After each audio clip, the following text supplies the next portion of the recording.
Hai, selamat pagi teman-teman dimanapun berada. Saat ini saya Abdul Aziz sedang bersama dengan Bang Aden Apitupulu, anggota Komisi 5 DPR RI yang pada 16 September lalu telah menorehkan sebuah eh, sejarah besar menurut kami.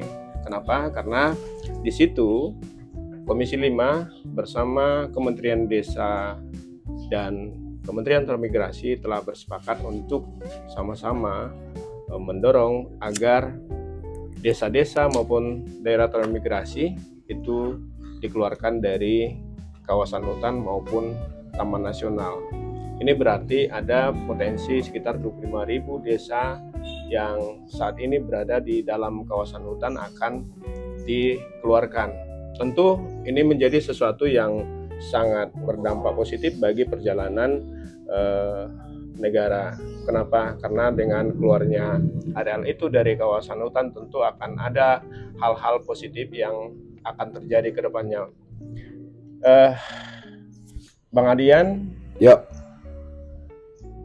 apa kabar Bang? baik. Nah, ini 16 September menjadi peristiwa menarik ini dalam sejarah bangsa Indonesia lah menurut kita. Kenapa? Karena sangat lama desa-desa itu terkungkung berada di dalam kawasan hutan, dan kemudian Abang bersama dua kementerian tadi berusaha untuk bagaimana ini keluar dari kungkungan kawasan hutan itu. Ya. Gimana kira-kira Bang? Bagus. Artinya saya berterima kasih kepada teman-teman seperjuangan di Komisi 5. Sebagai wakil rakyat, tugas mereka adalah memperjuangkan rakyat. Dan itu diwujudkan salah satunya dengan hasil-hasil rapat kerja seperti ini, yang itu mengikat para pihak. Kedua, saya berterima kasih juga pada Menteri Desa dan Menteri Transmigrasi yang memang dalam perdebatannya walaupun cukup alot, tapi mereka menyetujui untuk melepaskan seluruh desa dalam kawasan hutan, kemudian melepaskan seluruh lahan transmigrasi dari dalam kawasan hutan. Itu langkah bagus, dan itu bukan langkah Adian sendiri, tapi langkah bersama lah, kira-kira seperti itu. Nah, kenapa itu penting? Pertama, terkait dengan administrasi negara. Akan banyak jika desa-desa dalam kawasan hutan tidak dilepaskan dari kawasan hutan, maka akan banyak pelanggaran hukum yang terjadi, baik yang dilakukan oleh masyarakat karena bisa ditafsirkan sebagai perambahan hutan, maupun yang dilakukan oleh aparatur desa ketika dia menggunakan dana desa untuk membangun jalan, dan kebetulan jalan itu ternyata terletak dalam kawasan hutan. Itu bisa menjadi temuan BPK, bisa menjadi temuan BPKP dan sebagainya, dan itu bisa menjadi perkara hukum di kemudian hari. Artinya bahwa kesepakatan rapat kerja itu tidak cuma memastikan perlindungan terhadap batas desa, tapi juga perlindungan terhadap upaya-upaya yang mungkin secara hukum bisa berdampak pada masyarakat desa maupun berdampak pada aparatur desa. Di beberapa wilayah desa ketika diukur koordinatnya misalnya, ada satu rumah, ini misalnya rumah, ruang tamunya masuk dalam tidak masuk dalam kawasan hutan, tapi kamar tidurnya Berada di dalam kawasan hutan. Itu di rumah yang sama. Ditarik koordinatnya, oh ternyata separuh rumah ini dalam kawasan hutan. Artinya ketika separuh rumah ini dalam kawasan hutan, apa yang bisa menjadi dampak hukumnya? Masak di dapurnya saja itu melanggar bisa dibilang hukum. Melanggar hukum, merambah hutan, masuk kawasan hutan dan sebagainya tanpa izin. Gitu. Nah, hal kayak begini nih banyak sekali. Saya temukan di Bogor. Saya tanya, Pak, kenapa loh, Bang? Dibilang dapur dan kamar mandi saya itu dalam koordinatnya masuk kawasan hutan. Nah, ini kan jadi problem hukum di kemudian hari ya. Kalau negara membiarkan, maka berarti negara membiarkan pelanggaran. Tapi kalau negara berlaku tegas, maka berarti negara mengorbankan rakyatnya. Gitu loh, akibat kebijakan yang tumpang tindih tadi antara Kementerian Desa dan Kementerian Kehutanan. Itu harus kita selesaikan. Oke. Nah, ini tentu kan bukan perjalanan yang sebentar Bang. Artinya Abang pun bersama kawan-kawan melihat ini dari banyak kajian lah lalu kemudian ini diusung ke komisi dan dibicarakan. Iya. Ini seperti apa, Bang? Abang akan dan teman-teman akan mendorong ini sampai jadilah gitu. Sebenarnya yang akan mendorong itu adalah kesepakatan rapat kerja tadi. Kesepakatan rapat kerja itu mengikat dan wajib dijalankan oleh pemerintah. Iya. Artinya bahwa ketika itu tidak dijalankan, maka pemerintah melawan undang-undang MD3 yang dibuatnya bersama-sama dengan DPR. Karena jelas dalam pasal 98 itu kesepakatan rapat kerja wajib dijalankan oleh pemerintah. Itu loh. Nah, itu sangat mengikat. Tinggal kita lihat nih, dijalankan atau tidak. Ada batas waktu? Sampai saat ini bisa tentatif, tapi bisa kita pertanyakan setiap kali rapat kerja. Itu akan menjadi problem yang tidak selesai-selesai tentunya. Akan menjadi masalah yang terus-menerus dibahas. Dan itu tidak menguntungkan. Kenapa? Masalah bangsa ini terlalu banyak ya. Iya. Satu selesai, kita pindah lagi, selesaikan lagi, kita pindah, selesaikan lagi. Harusnya kan begitu. Tapi yang jelas bahwa kesepakatan rapat kerja itu menurut undang-undang mengikat pemerintah dan wajib dijalankan.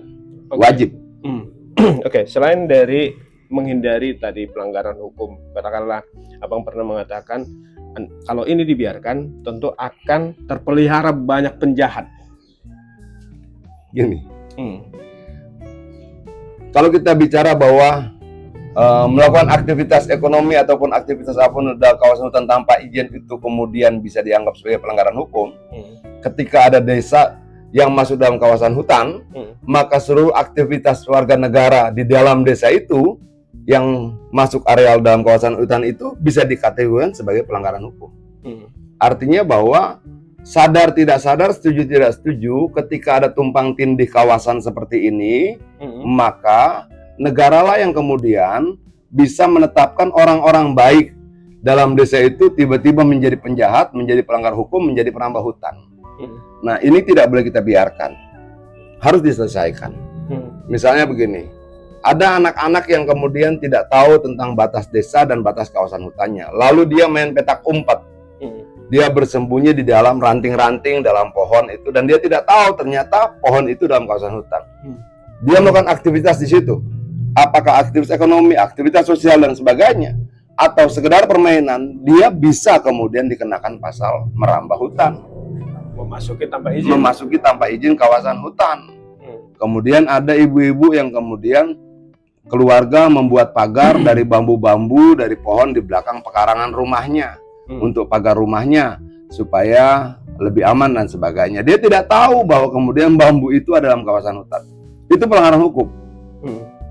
Nah, ini kan nggak boleh. Gitu loh. Itu harus diselesaikan. Makanya kita berharap betul kesepakatan rapat kerja itu segera ditindaklanjuti. Selain menghindari yang tadi, tentu kan ini juga karena katakanlah di Riau itu banyak tanah-tanah masyarakat berada di kawasan hutan, dan itu sudah dikelola bahkan turun-temurun ini.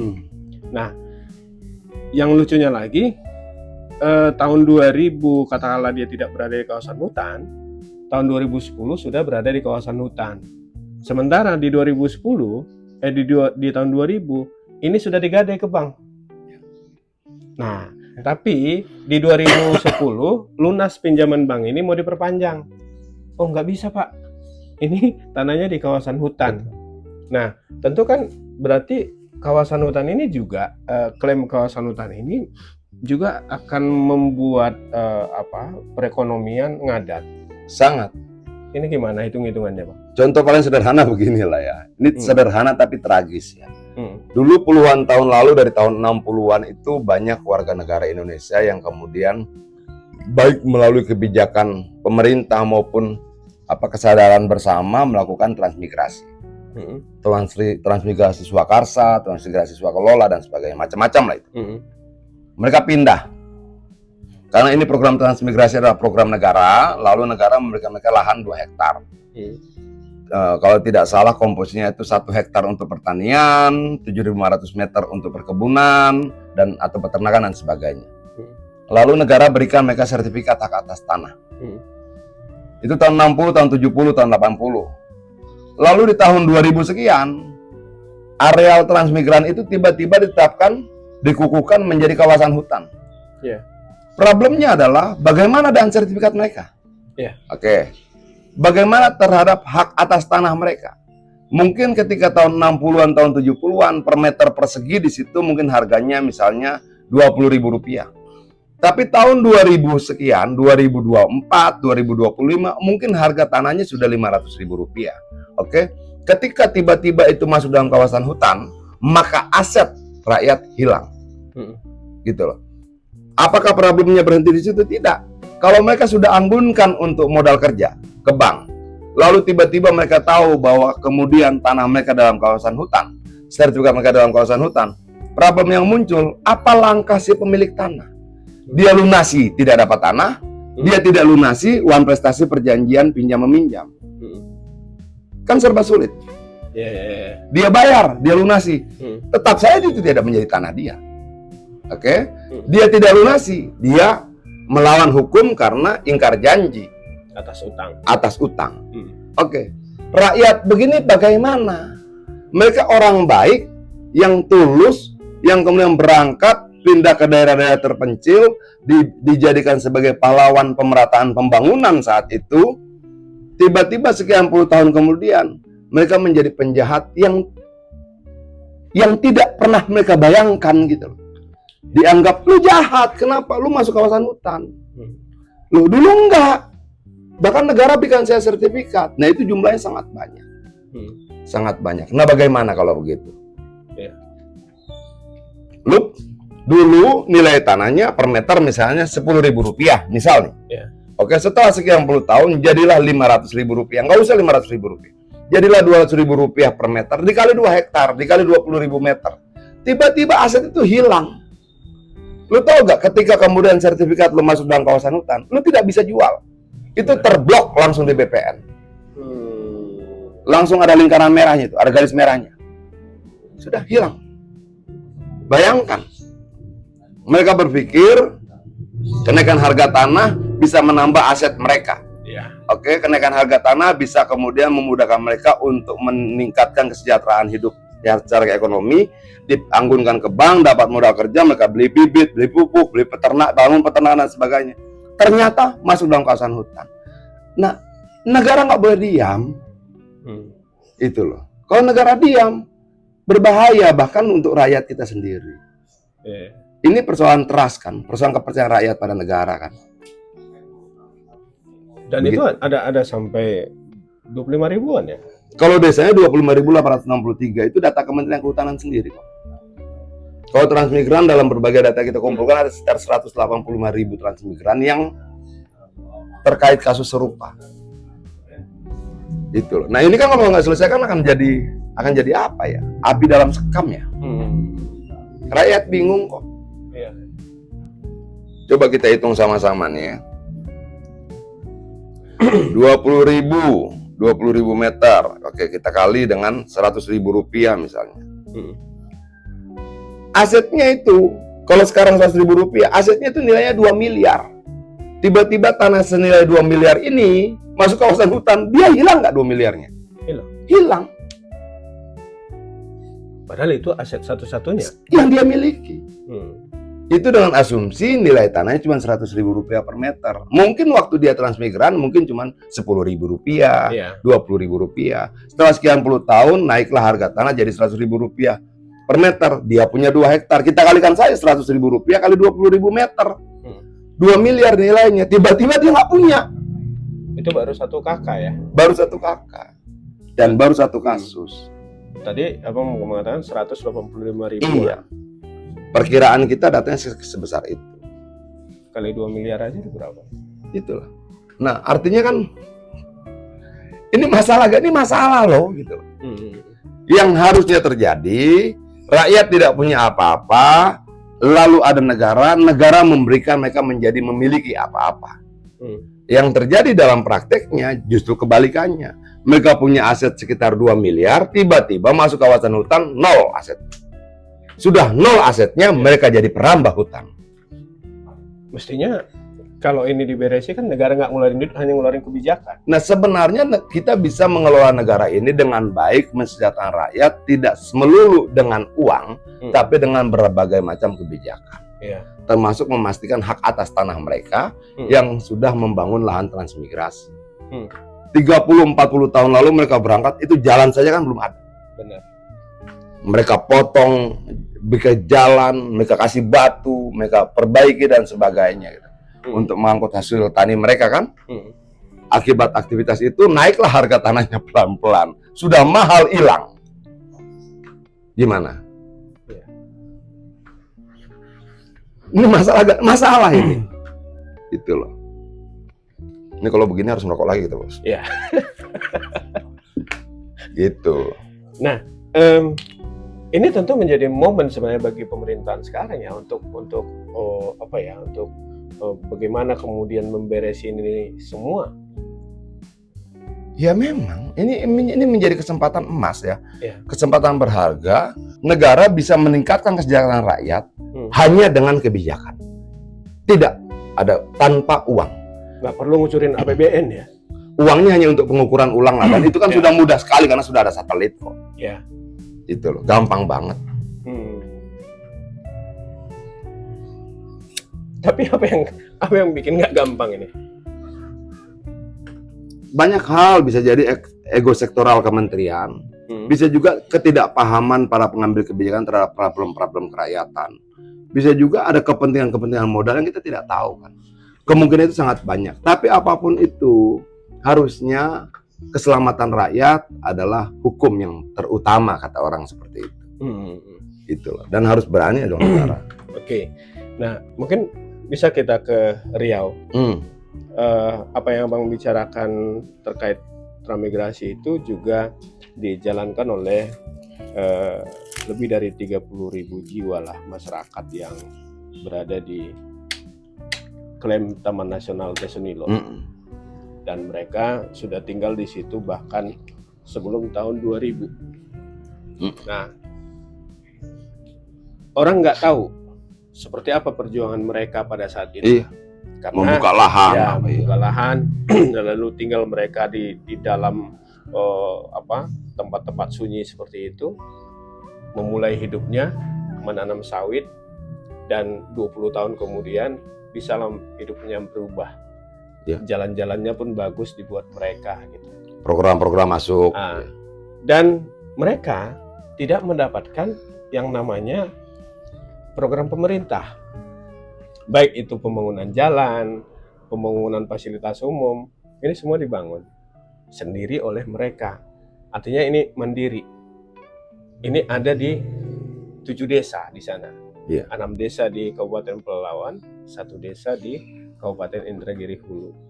Nah, begitu mereka sawitnya berproduksi, lalu terjadi jual beli, mulailah berkembang ini daerah-daerah di sekitarnya karena uang ngalir. Tapi kemudian pada 10 Juni 2025 ini tercerabut lah kalau bahasa di sana. Kenapa tercerabut? Karena ini kemudian diambil alih karena ini dianggap berada di areal Taman Nasional yang 81.793 hektar.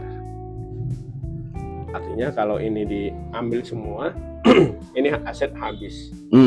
Terus pada saat masyarakat diundang oleh Komisi 13 pada 29 September lalu, Gubernur Riau mengeluarkan kebijakan melalui SK 950. Itu pembentukan tim percepatan pemulihan ekosistem Taman Nasional Tesunilo. Di saat sebetulnya masyarakat sudah berkali-kali memohon untuk diberi ruang berbicara tentang alasan mereka kenapa berada di situ.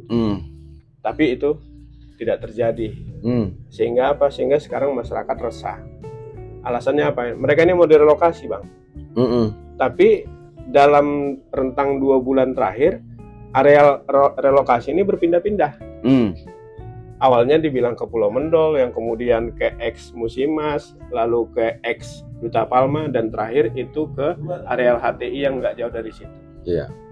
Izin Bang, pandangan Abang terkait. Begini loh, kalau kita mau bicara sejarah hutan, kita harus lihat dulu peristiwa-peristiwa sebelumnya. Kenapa hutan kita berkurang? Oke. Sampai tahun 95 itu ada 56 juta hektar hutan yang diberikan pada 400-an pemegang HPH. Oke.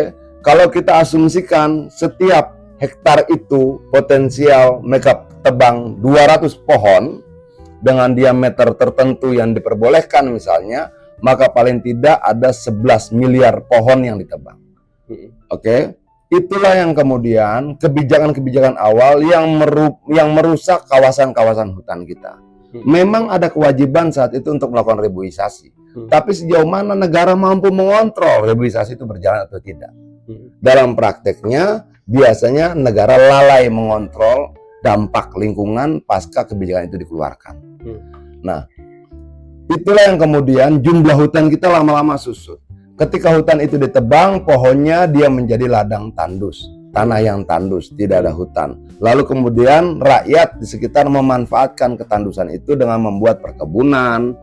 Perkebunan apa saja? Bisa sawit, bisa kemudian pertanian, bisa kemudian peternakan dan sebagainya. Karena hutan itu sudah hilang. Oke. Kalau kita berangkat dari sejarah itu, maka siapa sebenarnya yang kemudian merusak tatanan hutan kita sendiri? Ya negara juga, gitu loh. Nah, negara harus akui ini. Negara ini bisa berbuat salah nggak? Ya bisa lah. Bisa tidak ada kebijakan negara yang salah? Ya bisa.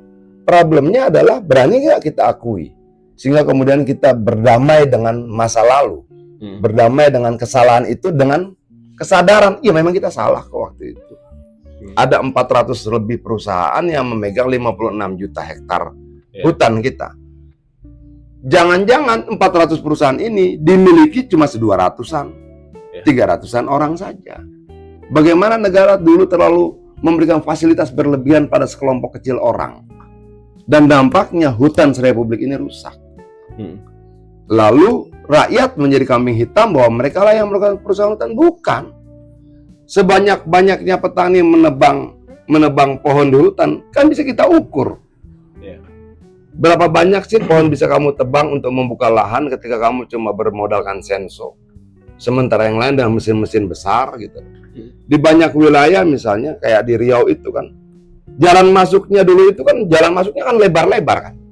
Artinya lebarnya jalan itu menunjukkan bahwa itu dulunya dilalui oleh mobil-mobil besar. Mobil besar apa yang melewati tanah itu? Yang mengangkut pohon-pohon. Siapa yang nebang pohon itu di tahun 70, 80, 90? Ya diperiksa aja. Itu loh.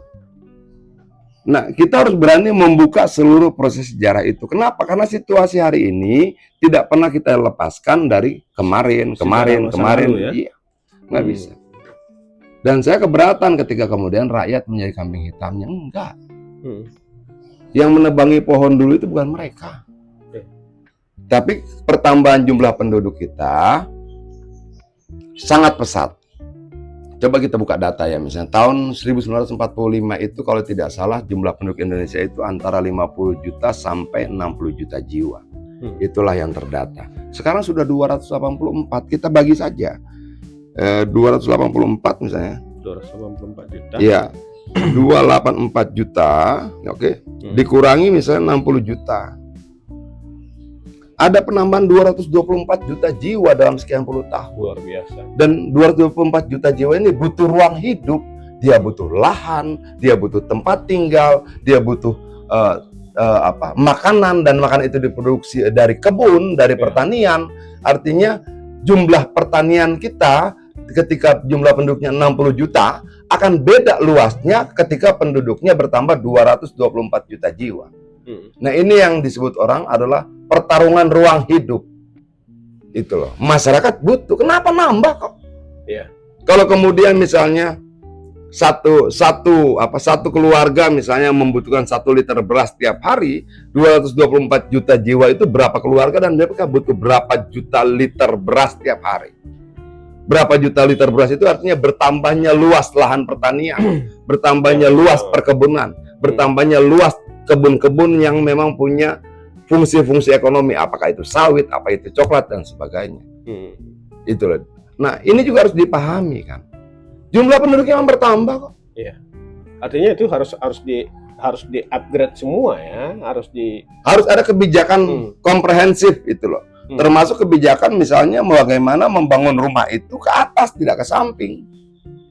Kalau kita pukul rata ya, berapa jumlah penambahan 224 juta jiwa. Kita asumsikan 224 juta jiwa ini kita asumsikan dibagi 4. Berarti ada penambahan 56 juta keluarga. Dengan asumsi satu keluarga 4 orang. Oke, ada penambahan 56 juta keluarga. Kalau satu keluarga itu misalnya butuhkan 100 meter saja untuk hidupnya, ya dikali saja. Gitu loh. Nah, angka ini nggak bisa lu pungkiri. Itu loh. Dan ini bukan keinginan siapa-siapa. Ya memang itulah keberjalanan kehidupan. Penduduk bertambah, ruang hidup harus lebih luas lagi. Kan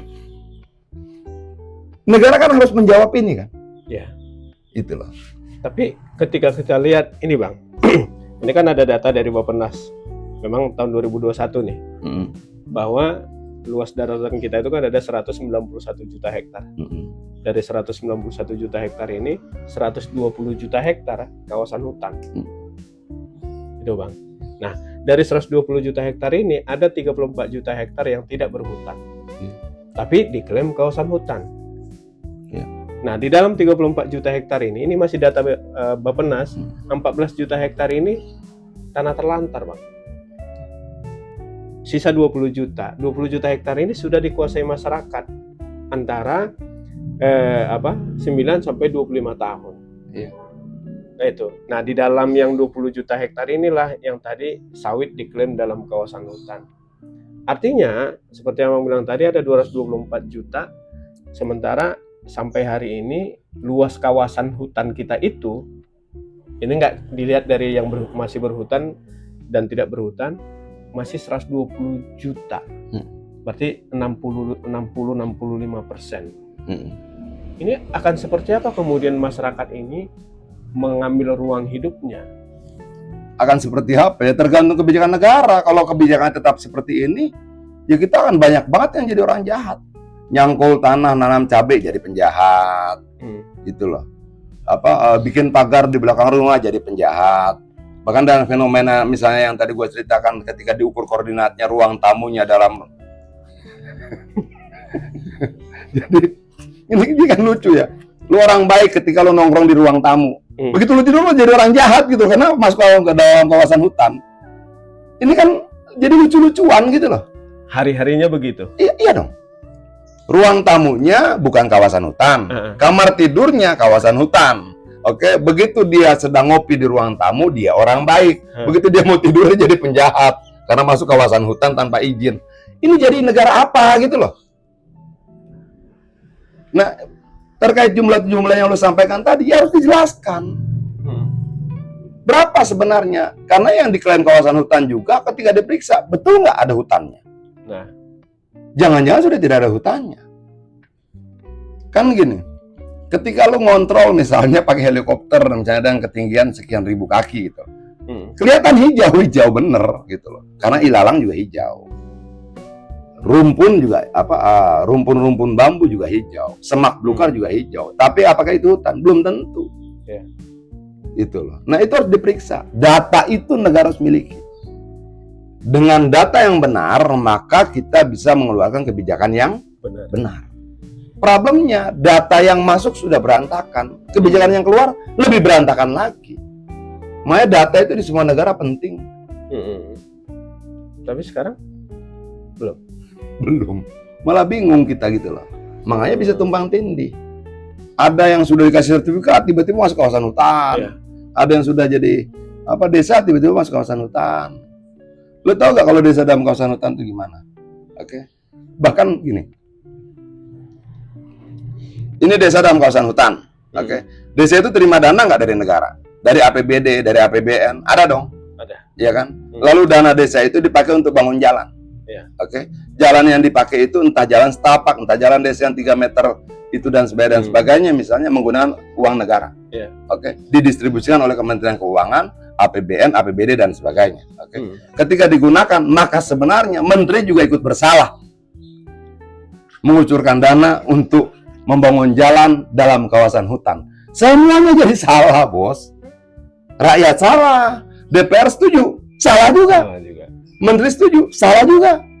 Jadi salah berjamaah lah ini ya. Salah bareng-bareng. Nah, ayo kita hentikan dengan memperbaiki tata kelolanya, batas-batasnya. Bagaimana caranya?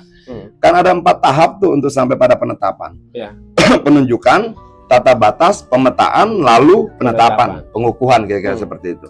Rakyat dilibatkan Ya. dalam proses itu. Proses penunjukan, jangan main tunjuk-tunjuk aja. Ketika lu tunjuk, lu periksa. Oh, sudah ada desanya. Oh, sudah ada dusunnya. Oh, sudah ada aktivitas ekonomi di situ. Oh, sudah ada sekolah. Di banyak tempat, bahkan sekolah yang dibangun dalam kawasan hutan, oke, itu dibiayai oleh APBN. Ini kita cek nih ya. Kantor gubernur dalam kawasan hutan. Nggak biar gubernur Dalam kawasan hutan. dalam kawasan hutan. Oke. Klik. 2010, kantor gubernur Riau berdiri di area hutan lindung.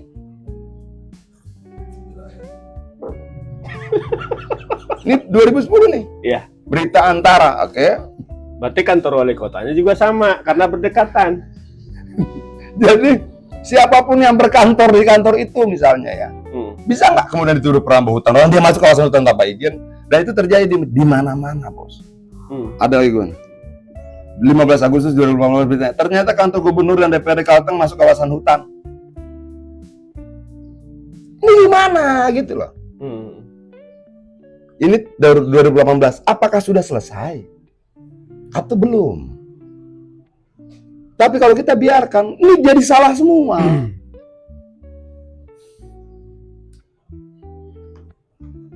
Nah, kalau kita merujuk tadi ke datanya si Bappenas itu, Bang, bahwa ada 120 juta hektar kawasan hutan, 86 juta hektar masih berhutan. Ini data Bappenas ini. Iya. Berarti kan ada 34 juta hektar. Kayaknya lebih baik diganti, bukan masih berhutan, masih hijau. Masih hijau. Itu loh. Apakah itu hutan atau enggak kan kita bisa perdebatkan gitu loh. Ya. Nah, idealnya nih menurut Abang, kita bicara kawasan hutan yang 120 juta hektar itu, 86 juta hektar masih hijau. Artinya kan ada 34 juta hektar itu yang sudah tidak hijau. Berubah warna lah. Berubah warna. Iya. Idealnya apakah udah deh ini lepasin aja semua tidak kawasan hutan? Kalau itu memang untuk rakyat, kenapa enggak? Orang negara juga dibikin untuk rakyat kok. Kalau gue sederhana ya, rakyat minta kasih aja. Orang negara ini mah dibuat untuk rakyat. Selama permintaan itu untuk tujuan yang baik, tujuan yang benar, kenapa enggak? Negara bisa berikan pada pengusaha, kenapa untuk petani enggak? Itu loh. Memangnya beda hak dan kedudukannya sebagai warga negara antara petani dan pengusaha. Sama kok, di mata hukum sama semua. Artinya apa hak-hak yang bisa diberikan pada pengusaha, berikan juga sama petani, berikan juga sama pekebun, berikan juga sama transmigran. Kenapa kita harus pusing? Kalau perkara pajak, rakyat juga bayar pajak. Gampang aja kok. Teman-teman, bicara kawasan hutan tentu nggak akan ada habisnya. Namun itu tadi, satu hal yang paling penting yang bisa kita ambil dari cerita ini adalah apabila memang segala sesuatunya itu demi kepentingan rakyat, apa salahnya? Nah, sama seperti ini. Kita lihat nih, biar dilihat nih. Ternyata kantor gubernur dan DPRD Kalteng masuk kawasan hutan. Ini tahun 2018. Gitu loh. Ini gimana gitu loh. Jadi sampai tahun 2018 paling tidak ini terjadi pelanggaran hukum ini. Nah, ini kan banyak ya, maksud gua. Riau sampai 2010 ya. Ini ada beritanya nih, kantor gubernur Riau berdiri di area hutan lindung, ini 2010. Nah, ini gimana gitu loh. Waktu itu kantor gubernur, kantor DPRD Riau, kantor wali kota, Bang, sejajar nih. Di depannya kantor Polda. Ya artinya bahwa ini semua jadi jahat gitu loh. Kenapa jadi jahat? Masuk kawasan hutan. Ada yang bikin kebun, ada yang bikin gedung, ada yang bikin... Jangan dong, yuk kita perbaiki yuk. Gitu loh. Iya, iya, iya. Ayo kita perbaiki. Apapun lah itu ya. Iya. Kalau kepentingannya untuk rakyat. Oh iyalah, orang negara ini dibangun untuk rakyat. Oke, Bang. Teman-teman, balik ke situ tadi, bicara kawasan hutan nggak ada habisnya. Namun itu tadi, kita tentu masih punya jalan dan punya cara. Karena ini demi kepentingan bangsa dan negara, demi kepentingan rakyat. Selagi itu baik untuk rakyat, apa salahnya itu yang dikedepankan. Begitu kata Bang Adian. Iya, Bang ya. Keselamatan rakyat hukum yang terutama. Sip. Thank Terima kasih you. banyak, Bang. Siap.